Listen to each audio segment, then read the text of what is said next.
Olá pessoal, comandante Alano Matos aqui, Minuto Conexão Gel, deste domingo, dia 23 de março de 2025, trazendo para vocês a atualização do cenário geopolítico internacional neste domingo. Inicialmente, lembrando a vocês que por acaso não escutaram ainda o nosso podcast semanal, Conexão Gel 328, dá um pulo lá no YouTube, Spotify, Apple Podcast, Amazon, outras mídias de podcast, onde está disponível Conexão Gel 328. 20 minutinhos, vocês se atualizam sobre como foi a semana, uma síntese das minhas análises. Pois bem, neste domingo, tema importante, alguns de vocês me enviaram mensagens pelo Instagram, pelo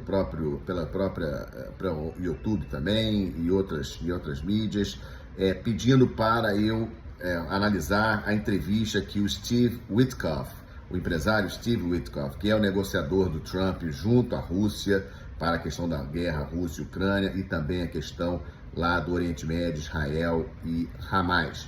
O Witkoff deu uma entrevista ontem para um programa aí de um youtuber, um programa de entrevistas, e ele afirmou que na segunda visita ao Putin, no segundo encontro que teve com o Putin na semana passada, foi super bem tratado, que ele considera o Putin um cara bacana, e o Putin disse a ele, prestem atenção, o Putin disse a ele que ano passado, quando Trump sofreu o atentado, o Putin foi a uma capela para rezar pela saúde do Trump. E depois entregou ao Witkoff um porta-retrato pintado por um artista russo, um porta-retrato do Trump pintado por um artista russo. Vocês acham, sinceramente, que o Putin, ano passado, quando o Trump sofreu o atentado, ele foi mesmo a uma capela rezar pelo Trump? Da mesma forma, vocês acham que o Witkoff e o Trump acham realmente o Putin um cara bacana? Tudo isso, gente, faz parte da grande estratégia dos Estados Unidos nesse momento de grandes tensões internacionais. Vamos lá, rapidinho, só para lembrar vocês. 2014, Rússia anexa a Crimeia, parte da Ucrânia.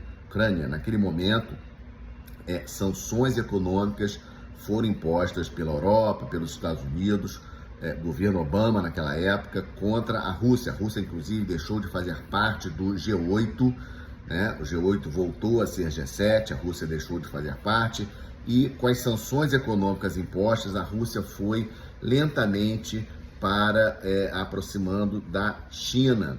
Historicamente, Rússia e China têm vários problemas. Inclusive, vocês devem lembrar, já comentei isso com vocês também em podcast, lá em 1971, a visita histórica do Kissinger à China para justamente prometer à China que colocaria a China no lugar de Taiwan como membro permanente do Conselho de Segurança da ONU, em troca de uma parceria Estados Unidos-China contra a União Soviética. Isso lá em 71.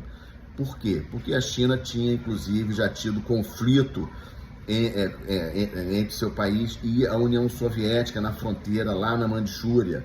Ou seja, China e Rússia não são aliados naturais, já tiveram problemas no passado, têm interesses comuns ali na Ásia Central, ou seja, os dois querem o protagonismo ali na Ásia Central, então não são aliados naturais. Mas a Rússia, com o início das sanções econômicas da Europa e dos Estados Unidos lá em 2014, a Rússia paulatinamente foi para o lado da China. E, obviamente, isso aumentou muito em 2022, quando aí sim as sanções foram muito mais severas, depois do ataque russo à Ucrânia. O Trump não gosta do Putin e o Putin também não gosta do Trump. Nenhum dos dois confia no outro.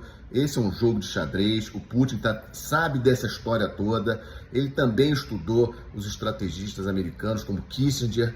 Kissinger sempre falou que a pior coisa para os Estados Unidos seria uma aliança entre Rússia e China. O próprio presidente Trump, numa entrevista recente à Fox News nos Estados Unidos, disse exatamente isso, de que a pior coisa estrategicamente que pode acontecer para os Estados Unidos é uma aliança entre Rússia e China. E é exatamente isso que está acontecendo no momento. Então, queria comentar isso sobre essa historinha de presente do Putin para o Trump, de que o Putin foi rezar pelo Trump, etc, etc. Segundo tema importante de hoje, lá no Oriente Médio, vocês lembram, tivemos aí a quebra do cessar-fogo entre Israel e Hezbollah ontem. Hoje, até o momento, são 11 horas aqui no Brasil, até o momento nada entre Israel e Hezbollah ali no sul do Líbano. Vamos ver se o cessar-fogo aí é restabelecido depois do que aconteceu ontem, e também nenhuma novidade em relação a Gaza. A novidade de hoje foi um ataque de outro míssil balístico lançado pelos Houthis lá do Iêmen contra Israel. Israel conseguiu interceptar o míssil, mas tocou alarme em várias cidades israelenses. Os Houthis disseram que o alvo seria novamente o aeroporto internacional Ben Gurion, lá em Israel.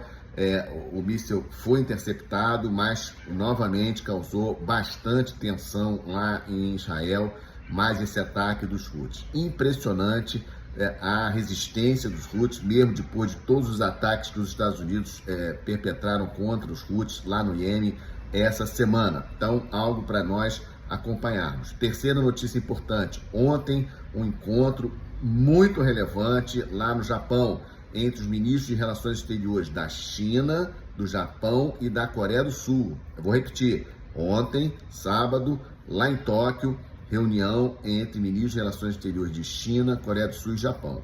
Sabemos que China tem aí, China e Estados Unidos são os grandes opositores globais. Coreia do Sul e Japão possuem aí uma estreita relação com os Estados Unidos, inclusive militares americanos, tanto na Coreia do Sul como no Japão. Então, esse encontro de ontem, inclusive costurando a possibilidade do encontro dos 3 chefes de Estado dos países para tentar aumentar o relacionamento desses países, melhorar o relacionamento dos países, causa, obviamente, um alarme lá na Casa Branca, lá nos Estados Unidos, em função aí do grande problema dos Estados Unidos no mundo do século XXI, que é a sua rivalidade com a China. O que os Estados Unidos não precisam é Japão e Coreia do Sul começando a, digamos assim, assumir uma posição de maior neutralidade, com medo da postura do Trump. Esse é o problema, já comentei isso com vocês no podcast anterior. A postura atual do Trump com o Canadá, com relação à Groenlândia e Dinamarca, com relação à Europa, à OTAN de uma maneira geral, acaba assustando a todos os seus aliados e parceiros que ficam na dúvida sobre o que fazer. Será que podem efetivamente contar com os Estados Unidos?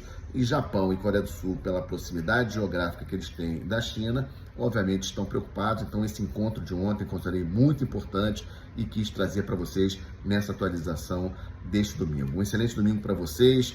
Trarei mais notícias da geopolítica global amanhã, segunda-feira.